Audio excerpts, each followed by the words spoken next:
Welcome to The Lock Shop with Nielson and Hustler, powered by Coolbet Canada.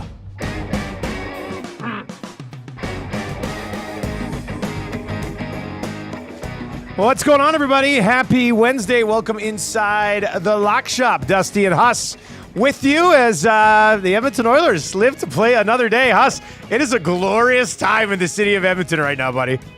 You know what? I was up late last night, so I wasn't able to jump in on the Nielson show. Oh, buddy.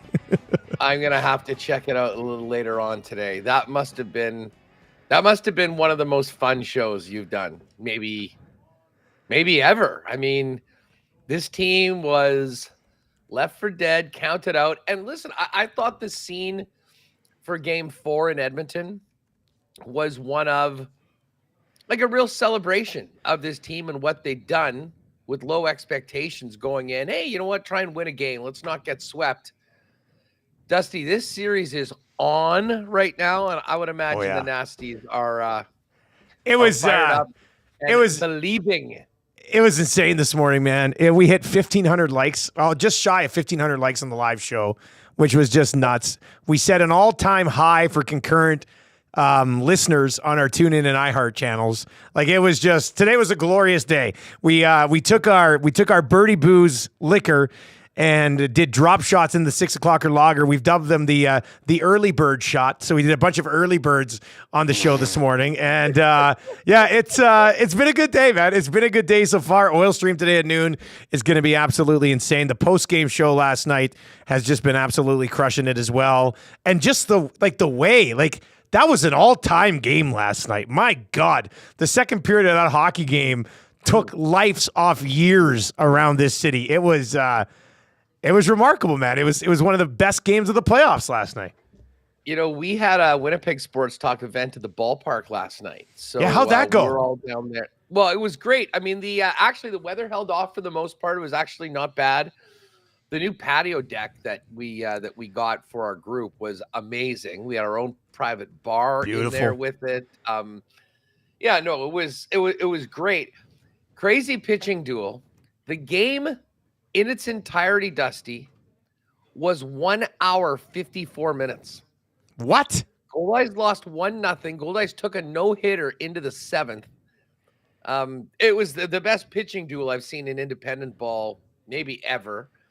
But listen, we were having a great time with our group, but the benefit of that was that I was able to get down to the bar for the entire third period. We had some phones on and we're paying attention and kind of keeping track of the game throughout it.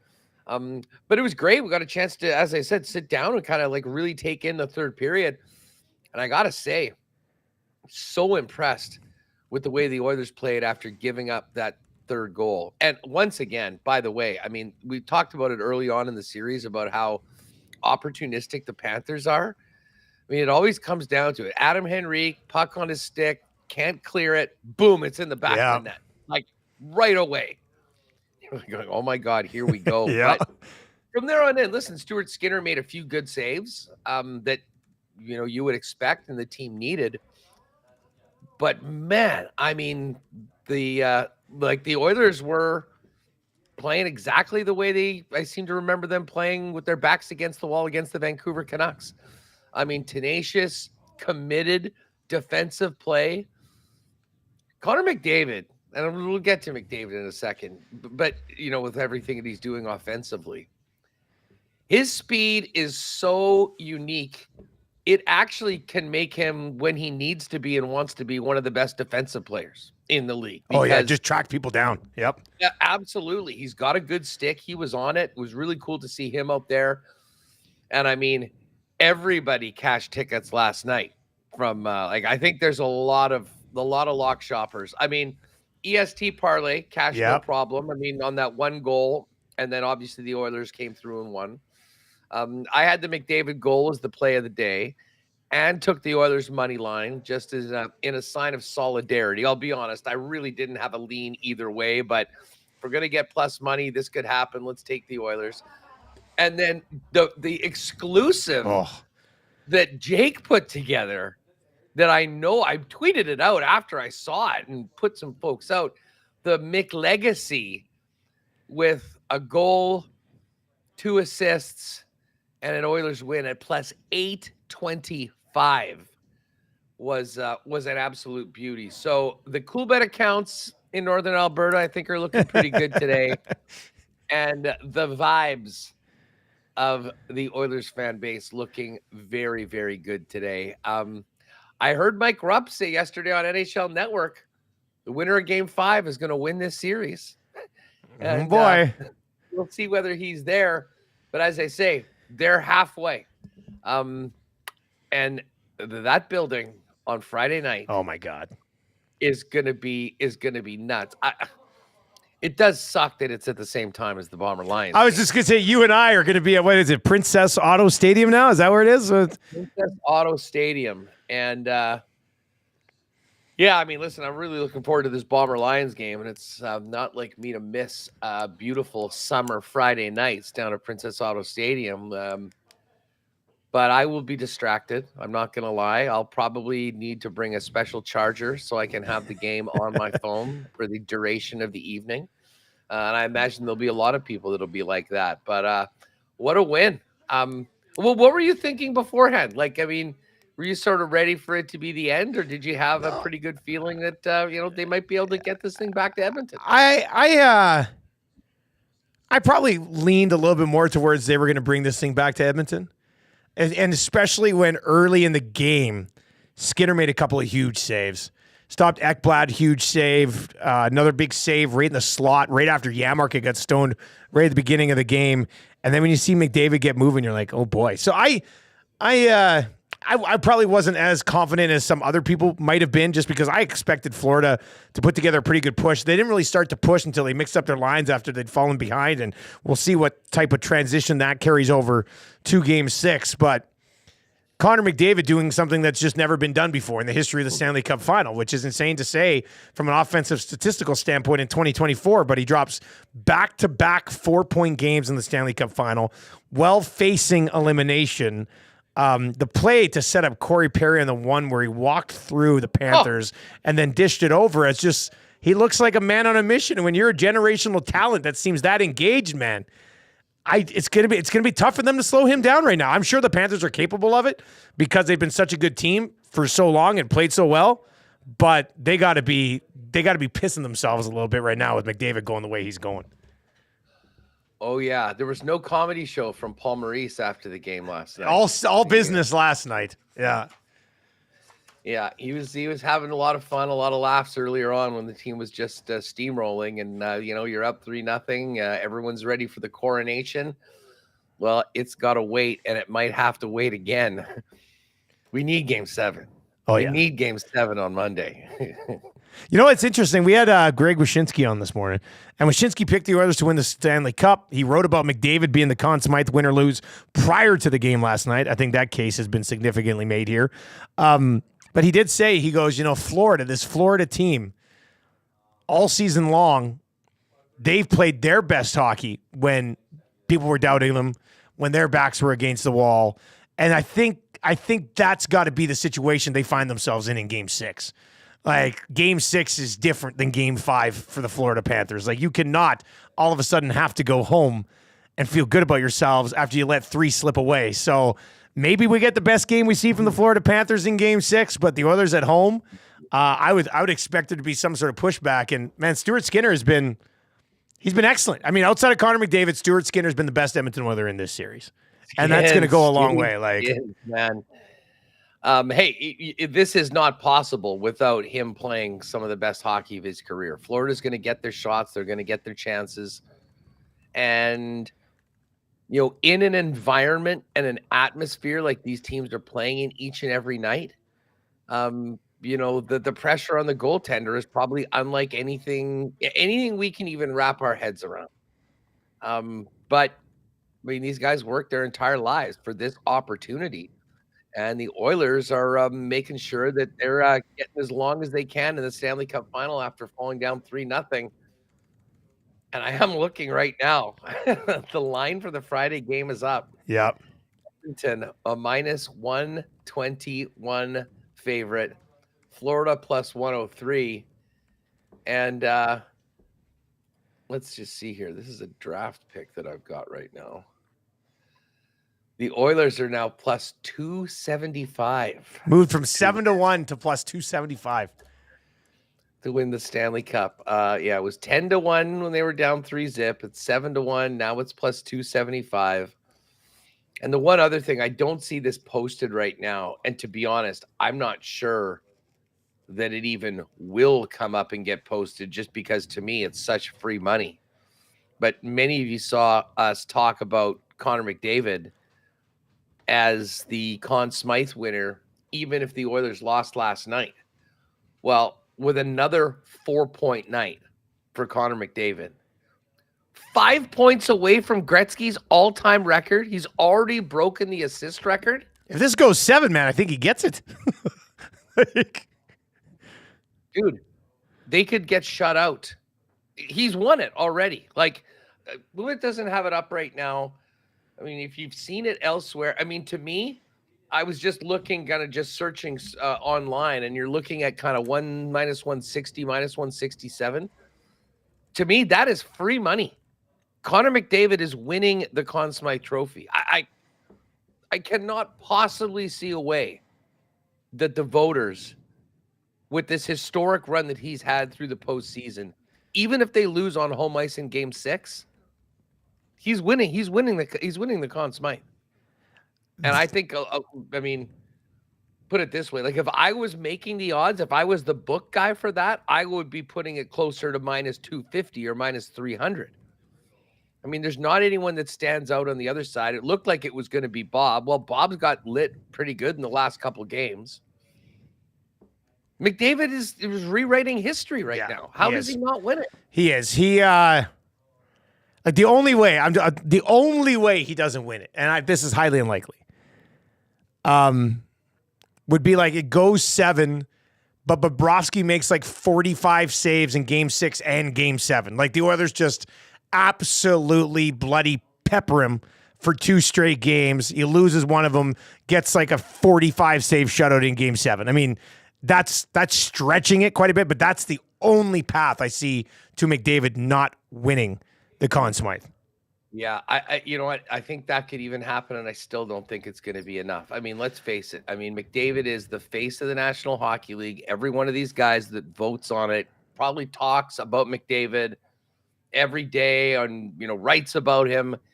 He's the guy, and with all of the pressure and all the spotlight on him, he's put together 2 of the greatest months of playoff hockey in the history of the National Hockey League, doing something that has not been done since an era in which goals were far more plentiful, far more easy to come by. So to me, there's not even a question anymore. I mean, with his performance last night, he stamped that he'll become the second player ever, if they don't win the series. Like, I'm speaking this, if Florida wins in Game 6 or in Game 7, he's going to become only the second forward ever to win it in a losing cause. But as I say, the losing cause is still very much up for debate right now after last night. Reggie Leach is the only guy that's done it. How did he do it? He scored 19 goals in the playoffs, a record. NHL record, yep. They got swept in the final.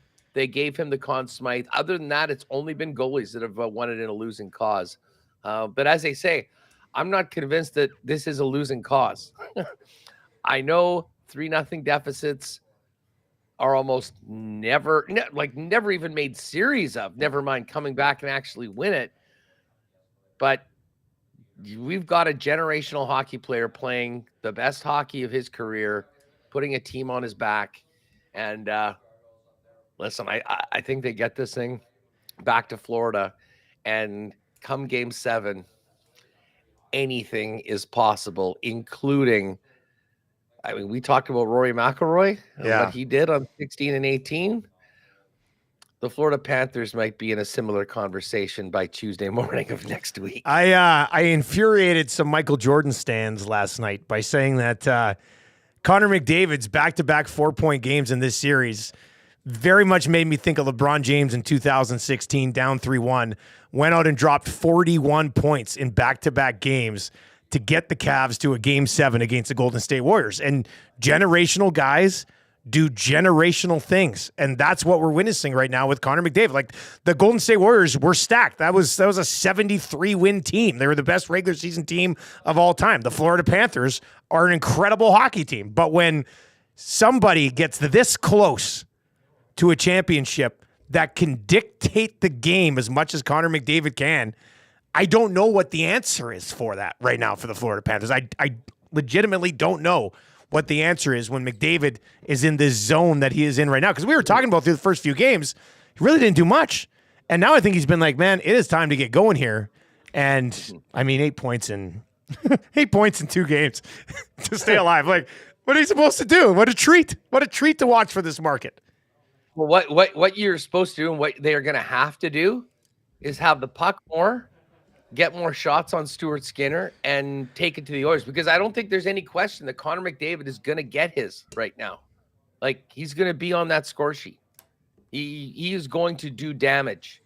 You need to do more on the other end. And Florida has shown that over the course of the season and the playoffs, they are definitely capable of that, which is why the defensive play and the commitment to limiting those chances is so impressive and so absolutely necessary for Edmonton in the situation that they're in right now. But I can't say enough about the way they held on 15 minutes with a 1-goal lead, more than 15 minutes with a 1-goal lead.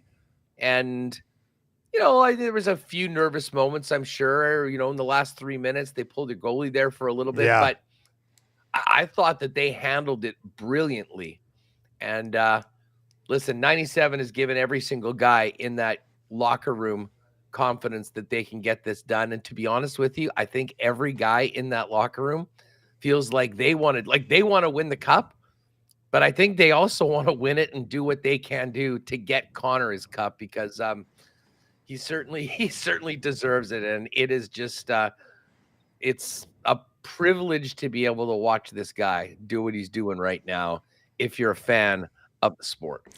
All right. 780-218-9999. 780-218-9999 is where you can text us. And of course, if you're watching over the Nasty Chat, hammer the thumbs up. P. Gregoire's going to pop by at some point. He's at a conference today, he said, but he is going to slide out and join us to get to the Travelers. So we'll certainly go there as well. Huss, you did mention the number for Game 6 at home. Oilers minus 121. You is that where you kind of expected to see that number with the Panthers plus 103, or did you expect maybe the Oilers to be a little bit more of a favorite at home? I thought that there might be a little bit more of an overcorrection, like maybe a minus 130 plus 110 situation. And I wouldn't rule that out getting there by the time we get to game time on Friday night. I don't think this is going to be going in favor. I think it'll probably be similar to what we saw yesterday. I don't know if you were following the line, but it moved a lot towards Florida throughout the day. I had waited. I couldn't decide what I was going to do for the actual game. I made a McDavid goal my play of the day. And even that, when we talked about it earlier on, it was like plus 130 something. It went to plus 140. And I think by the time I actually pulled the trigger, it was plus 143. And the Oilers as well. Let's see. What was the number that I ended up getting them at? I've got this up right here. I ended up getting the Oilers at plus 127 yesterday. And I think when we were doing the show, it was like plus 119 or something like that. So if you were patient yesterday, you got a better number on Edmonton, because I think a lot of people thought that this was going to be the coronation for Matthew Tkachuk and the Florida Panthers. It wasn't. The Oilers got it done. And I have a feeling most people are going to be buying into the Oilers at home in front of that crazy crowd and getting it done. Hey, quickly, what are tickets going for Friday night? Have you guys dove into that? I did not look at it. We've got a ticket partner, fansfirst.ca, where they actually have tickets a little bit cheaper than some of the other sites where you can go get tickets. So, but I think I saw somebody text in and say that the cheapest you could find even at Fans First for Friday night was like $1,600. So, whoa, pricey night to be at the rink. You know what? I will say I'm a big fan of Fans First. Great site. Awesome way to sell your tickets. Yeah, what do we got here for Game 6 right now at Fans First? Upper Bowl, 1650. Lower Bowl, 2600. Premium Zone, $3,000. Now, what's the Sportsnet Club? Sportsnet Club, $3,000. Oh, you can get into Sky Lounge B for 2,800. Row 1 in the Sportsnet Club is 3,800. Row 3, 3,700. STR, I guess that means standing room. That would be standing room only. Yeah, that'd be standing room only. You get to go in the club and you don't have a spot. We've got some loge seats in 3A for $49 a pop. If you want to get to Sportsnet Club BB, we can get you in row 1 at a cost of $5,900 a seat. But don't worry, that's taxes and fees included. That's one of the great things about Fans First. Or could I interest you in 2 or 4 tickets in Loge 11, row 2B, at $7,875 a ticket? You have that jingling around? Or what about this, Loge 4, row 2A? We've got 4 seats at the low price of $9,500 a pop. Those are sort of more the premium ones. Looking around at seats in the lower bowl, 2,600 is the cheapest seat, section 127, kind of behind the net. And then it goes all the way up to, but basically between 2,600 and $3,000. You can get into the lower bowl, which is interesting. And what about just get in? I need to be in the building. Upper bowl, 223, row 11, 1,650. 222. So yeah, you can get in. You can get in for less than $2,000. And again, Fans First. That's that's what you're paying. That's the final price. Yeah, there's not going to be $300 added in fees after the case. So, yeah, Fans First has been great. They just hopped on last month. And, fansfirst.ca, by fans, for fans, no fees. They're doing the Fan Zone on the Nielson show here at Edmonton Sports Talk. It's been good, expensive, but good. Hey, Markstrom trade. Pat's going to join us. Pat should be here. He said, let me know when I'll come in 5 minutes. We'll do the keyword for the Golf Town $100,000 hole-in-one. What do you think of the Devils going out and getting Markstrom today, Huss? Well, probably should have done that a year ago and not their entire season. Once they didn't want to bite on Connor Hellebuck, I think, although Calgary, I'm not sure what they were offering him at that point last year. But I think it's a nice trade. From Calgary's perspective, I guess they get Kevin Ball. They obviously think highly of him. He's a 23-year-old defenseman, the guy that can they've got under team control, which is key for a team like Calgary.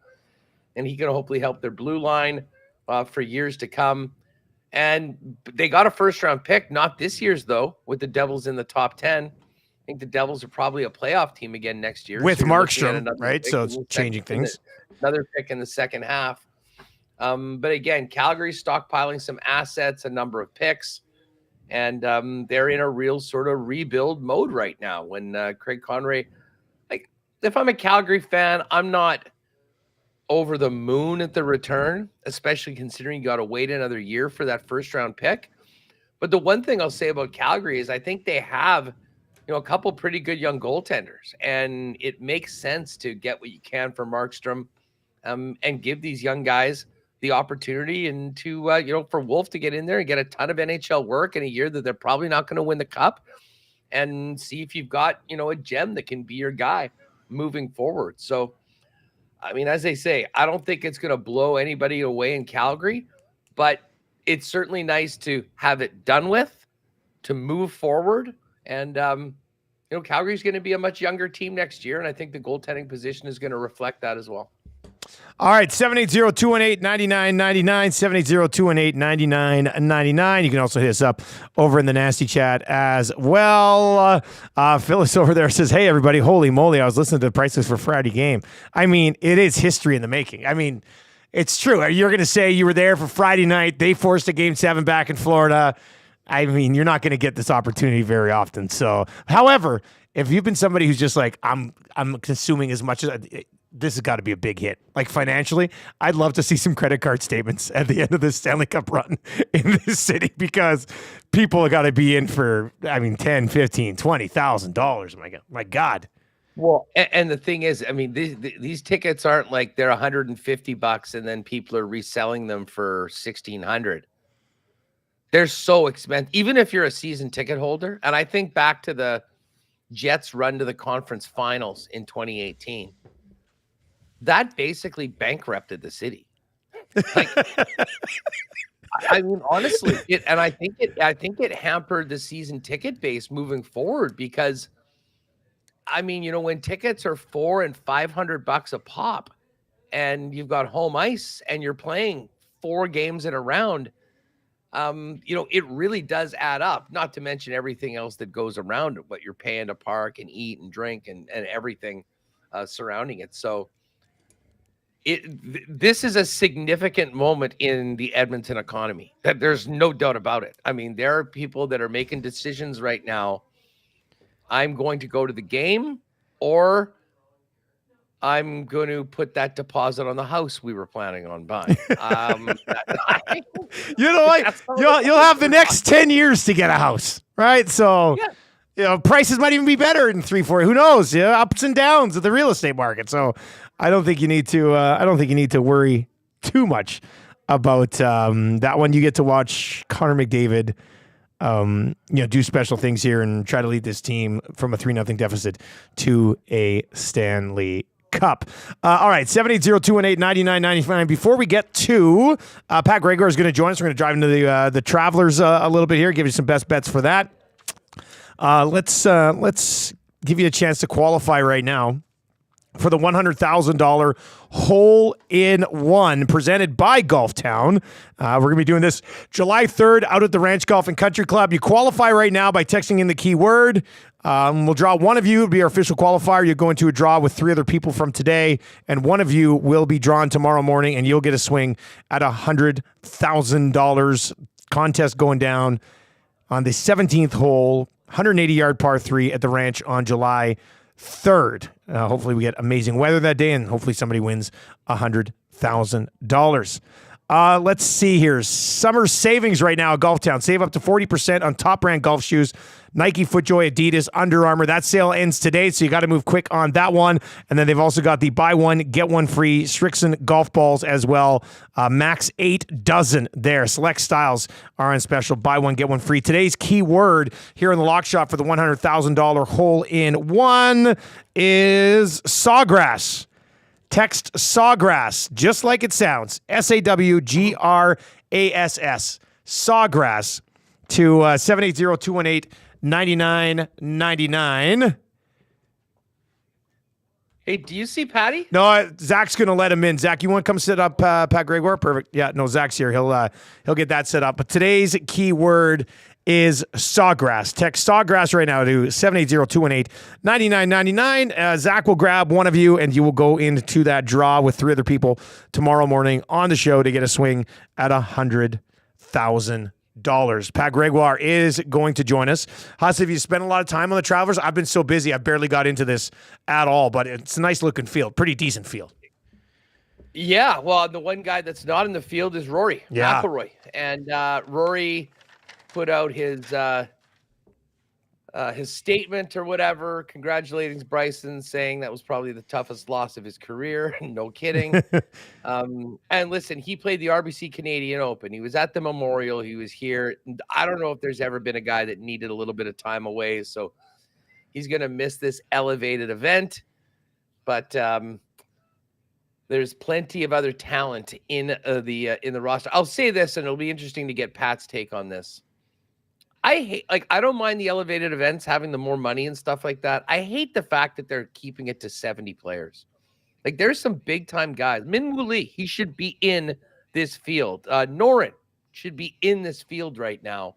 There's got to be a way that they can get to a happy medium between, you know, maybe not having it as a huge 156 and focusing on the top players, but give guys that deserve to win. But I think PG's here. He's looking good. He's on the Let's bring him in. Let's see. Where in the world is Pat Gregoire? P. Greggy. Oh, in Toronto. Oh, right underneath the CN Tower. What's going CN on, Tower dude? here. Sky Dome behind me. Rogers Center. I still call it the Dome. It's still the Dome to me. We're down at the Canadian Gaming Summit in downtown Toronto here. Rubbing elbows with everyone in the industry, gaining some knowledge. But I'll be honest, top of mind was making sure I get these picks out here because I don't know if I've been on a bigger heater. Even an exclusive for puck cashed in the second period yesterday. All-time high. Keep rolling, my man. Keep cooking, Patty. Hey, and by the way, you're in downtown Toronto on your cell phone. You still sound better than Jake does sometimes. It's amazing. I'll have to let Jake know once I It's been getting better because he uses his phone now. It's been getting better. Okay, it has been getting better. Yeah, the internet in his spot is not great. No, I'm honestly maybe 4 blocks away from his condo in downtown Toronto, which is hilarious. So he's got to upgrade, got to call Rogers or whoever he's with, upgrade the plan because it sounds like sometimes he's talking through a potato. So hey, Pat, you know what? I mean, basically we joked that we just sat here and BS'd about the Oilers for half an hour, waiting for the hottest guy to roll in with some picks. And I mean, listen, the golf heater is now spreading, as you mentioned. The Patty knows puck. Cashed that one in the second period last night. But we're back to your specialty, the PGA Tour. We were just talking about Rory being gone. I mean, for a guy that was on Bryson and won a nice ticket on the U.S. Open, even you as a Bryson winner must still be sick for what happened to McIlroy. I felt dirty, man. I felt absolutely dirty. It was not right. It really, I felt bad for cheering. I had the stream up while I was walking my dog, actually, and I believe it was the one on 16. I said miss, and I knew he wasn't going to miss deep down inside. I just said miss, and he missed, and I audibly gasped. I think I would have shook the neighborhood because it was so loud. I could not believe that he actually did miss that putt because that's the one thing that was going for him that weekend was his putter. His putter was absolutely dialed. He couldn't miss. And then the 2 biggest gimmies of the tournament, he misses them. Now, the last one he misses on 18, you could argue is a little bit slippier than people probably think. But I mean, in that moment, in that fashion for Rory to do it, it leads you to believe. And I'm not going to be one of these people that have the hot take that say Rory's never going to win a big one ever again. I mean, for crying out loud, look at what Tiger was able to do. And Tiger's a different beast. And Tom Watson was in the mix in a major in his 60s. So there's going to be opportunities for Rory at some point. But when the books continue to put that price out at what they're offering for him, I don't know how in your right mind, if it's a major event, to put money behind Rory right now. Something's amiss, whether it's his personal life that's going on or a lot of the pressures of being the face of the PGA Tour. And I think that's why he took off so abruptly, because Rory, say what you will about him, up until that point, he's always been a gracious winner. He's been a gracious loser. And that was for the first time he didn't face the music. A lot of people were pissed off about it. As, Mr. High and Mighty PGA over Liv, losing to a Liv guy, I think it's a bit of a soft move not to face the music, but at the same time, I can't blame him in the way that happened. I think he gets a mulligan. He does get a mulligan. I think his private bird was in the air before Bryson even picked up the trophy. Like there was a private plane tracker, which is an awesome follow on Twitter. I forget what the handle is. It tracks all these different private jets, and a lot of them are the PGA Tour ones. He was in the air by 7:29 Eastern, which is absolutely insane. Bryson was, although Bryson's victory lap literally went through the night, it seemed like he was letting guys touch the trophy. I think it is still going. You're Oh right. yeah, for sure. I think he might walk around with the U.S. Open trophy at Live Nashville this weekend, to be honest. That's another story. He should. That was great. But you could just, I mean, the meme potential for the shot of him standing there, watching that putt go in, and him walking away, his caddy grabbing the bag, and them literally leaving the premises like right there. It was heartbreaking, absolute heartbreaking. But at the same time, I was quietly fist pumping because it's a cash. I fully changed. I said it last week. Like, I'm in on Bryson now. I think he is a guy that has completely changed his persona and I think being in Live and the fact that he's not in our faces every single week helps as well. It's very JJ Watt-esque, his transformation of who he's become. He's not quite the cheese ball, and he still is a little bit cheesy, but the cheesiness is almost endearing. So I'm in on Bryson. I really feel bad for Rory. I think Rory taking time away is probably the smartest thing he can do. He'll come back refreshed, ready to roll in Scotland to defend his title there. And I don't have the stones to bet Rory to win at the Open. But man, oh man, I'm thinking about betting a top 5 or a top 10 placing because I think he's going to be there in the mix. By one. But I could not just be in the right place to bet him to win a major until he proves it to me. And I'll be okay.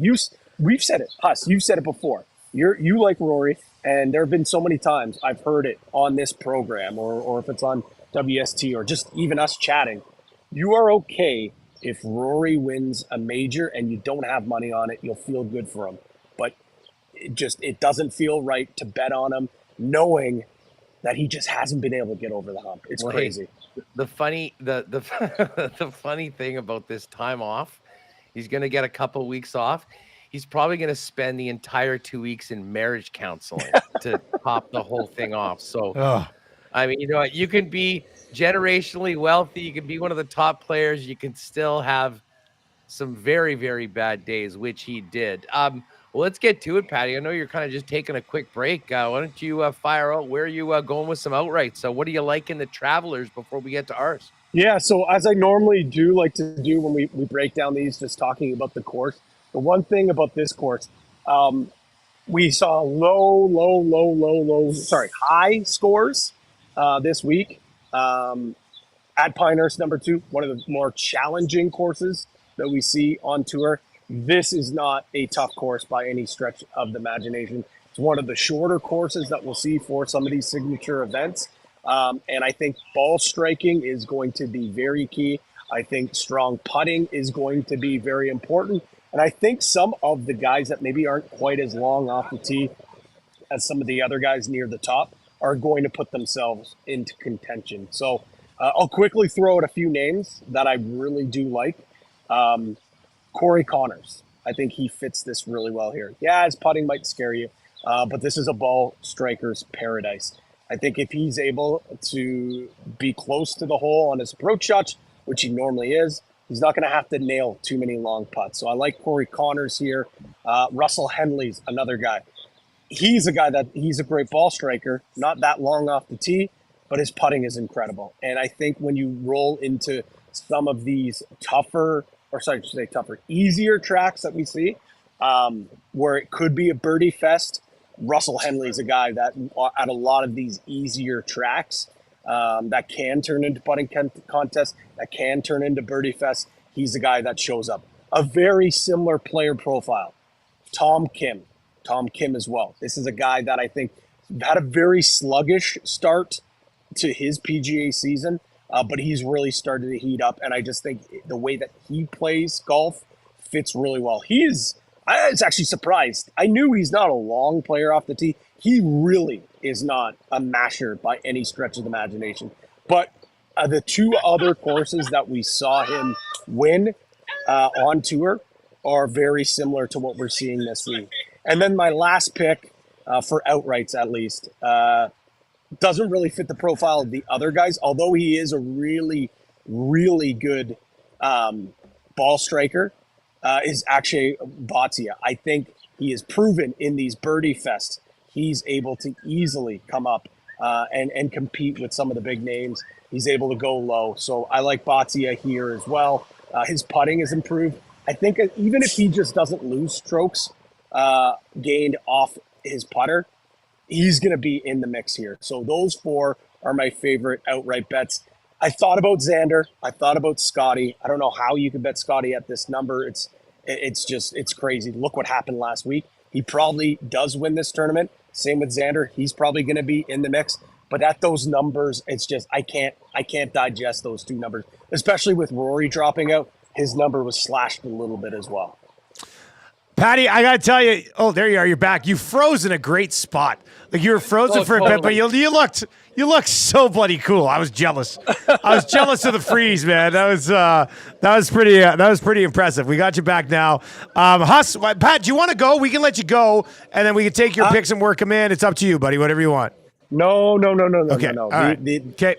The seminar can wait. Okay. The seminar can wait. Yeah. Huss, what do you got? I am with Pat that it is like the numbers are crazy, but I am going to get a piece of Xander Schauffele this weekend. He is a former winner of this tournament. I mean, the guy's so bloody consistent when it comes to these major championships. But I think he, having, won the PGA and not being there at the end, I think he'll really be motivated to come back. And the one thing that Xander loves is those big fat checks that they give out in this tournament. So particularly for the elevated events, it's 7-1. Listen, it's not going to be a huge bet, but will certainly put you well up for the weekend if he wins. But I am going to go further down on the card for the rest. I mean, I had considered some of the usual suspects: Morikawa, Abe Oberg, even Pat Cantlay, although I just can't stand the guy, so I will not be backing him. But I'll tell you what, I mean, listen, I think we all saw what my guy Tony Finau did at the U.S. Open. Tony's game is in a great spot right now. And Tony's got a history of playing really good up on the East Coast before. I mean, some of his best, including that FedEx win a couple of years ago, was in this area. I believe that was in Boston. This was in Hartford. So listen, at Tony at 33-1, I like that one, and I'm going to be hitting that one with some vigor. And then the other guy that I think, listen, the number, this player, and you'll probably know who I'm talking about, has incredible history here, is from the area, has really, really good numbers this year on tour in so many of the metrics, but we never really think of him as a true contender amongst the top guys. And if there's any place that he should be, it's right here at River Highlands, where he won it last year at -23. I'm talking about Keegan Bradley. Yeah. Bradley's sitting there at 40-1, and he's been playing well. He's been driving the ball great. Listen, I mean, I'm pulling for Tony. He's going to be like my play, and I'll put a little bit more. But 40-1 for the defending champ. We saw the way he played with that opportunity to do it in front of friends and family last year. He'll be as motivated as anyone and as fired up for this tournament, as opposed to, I think, some guys who might have a little bit of a, they might have a bit of a drop-off after just the grind that you go through at the U.S. Open. So I'm adding Keegan Bradley to the card at 40-1, along with Finau. And then I'll leave it at 3, because if you're taking a guy at 7-1, you got to put a little bit more than you'd normally on it to make it worth your while. I'll quickly lay it out. Tony was one of my 3 guys. I figured you might be on Tony. I'm on Tony as well. Tony's got 4 straight top 20s, T3, T8, T17, T18, playing extremely well right now. The other 2 names I'm going to throw into the mix here. I think Sam Burns is at 28-1. He's been playing extremely well as well. I mean, look at his last 6. T9 in the U.S. Open. Prior to that, T15, T10, missed the cut of the PGA, but before that, T13. So he's been T15 or better in 4 of his last 5 events. He's got 6 top 10s on the year. So I like Sam Burns at 28-1. And then if we look at course history here, you got Brian Harmon at 40-1. He's plus 4,000 right now. Here's his last 6 trips to the Travelers. T6, T8, cut, T5, T8, and T2 last year. So he's got 5 top 10s in the last 6 years at this course. His scoring average, I thought I had it written down here somewhere. Let me see. I think he averages like 67 per round for his last 22 rounds. So, I mean, this is probably, I don't think Harman plays better anywhere than he plays at the Travelers. So I'm going to throw Harman in at 40-1. So Brian Harman, Sam Burns, and Tony Finau would be the 3 guys that I'm bringing to the table this week. Any thoughts on either Burns or Harman, Patty?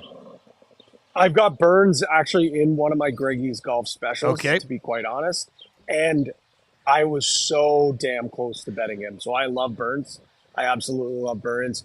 I like Harman's course fit, very similar to Cantley. Don't like the golfer, like the number, and like the position. So if I got to plug my nose and back Harman, that's fine. I just probably won't watch a lot of his golf because it takes 2 days for him to take his shot. But both those are great picks, really strong picks there for sure. All right, I think Tony's a no-brainer. Yeah. Tony's got to be a no-brainer. Yeah, listen, like we can take Tony from, I'll go Tony top 20 from mine. And then, listen, I'm fine with either of them.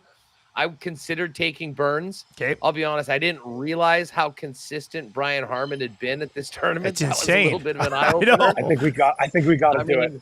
I think I'm fine with either of those guys. If you want to put your guys on there, and then Patty, I mean, as far as for yours, you let us know who you want, or if you want to take both of those guys and add them to Tony. I mean, I'd be okay with Harman and Burns. Harman, Burns, Finau. Now, those are my 3 picks, though. I don't want to take all the heat on this. Like, I know you guys, I know Huss's up, but like, those are the 3 guys I just laid out. Okay. I don't think we've ever done that. let's So do- I will push Harman into the mix, considering he's got the 5 top 10s in the last 6 years. Patty, who do you want to throw in? Let's go Harman, Finau.